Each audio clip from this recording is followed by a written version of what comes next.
சுவர் இருந்தால் தான் சித்திரம் எழுத முடியும். கம்பெனி இருந்தால் தான் நம்ம வேலை செய்ய முடியும். அதே நேரத்தில் கம்பெனி இருக்கணுன்றதுக்காக அவர்களுடைய அடக்குமுறைகளுக்கு அடங்கி போக வேண்டிய அவசியம் நமக்கு கிடையாது. எந்தவித பாதிப்பும் இல்லாமல் நிர்வாகத்திற்கும் சார்பாகவும் அதே நேரத்தில் தொழிலாளர்கள் நலனை பாதுகாப்பதில் மிக அக்கறையாகவும் பாடுபடுவதற்கு நாங்கள் உங்களுடன் இருக்கின்றோம். உங்களோடு பயணித்து நான் சொன்னோம் பாருங்க, அடுத்த மே தின கொண்டாடுற குடும்பத்தோடு வந்து இந்த மே தினாவா 12 மணி நேரம் வேலை நேரத்தை கொண்டு வர வேண்டும் என்று துடித்துக் கொண்டிருந்தார்கள்.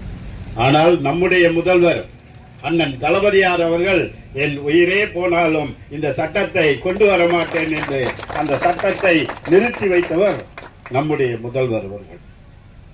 ஆக தொழிலாளர்களுக்காக திராவிட முன்னேற்ற கழகம் ஆரம்பித்த காலத்தில் இருந்து இன்று வரை தொழிலாளர்களுக்காக போராடி கொண்டிருக்கக்கூடிய ஒரு இயக்கம் இந்தியாவிலே இருக்கிறது என்றால் அது திராவிட முன்னேற்ற கழகம் தான்.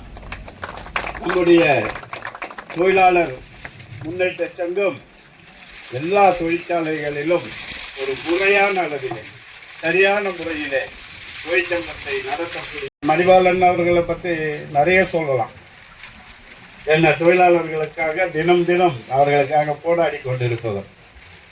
சார்ட்டர் டிமாண்ட்ஸ் சொல்லுவாங்க. சம்பள பேச்சுவார்த்தை வருகிறது. மாவட்ட கழக செயலாளர், சட்டப்பேரவை உறுப்பினர் அவர்களுடைய தலைமையிலே இங்கே நாங்கள் பேச்சுவார்த்தை நடத்தி அதை சாதிப்போம் என்ற நம்பிக்கை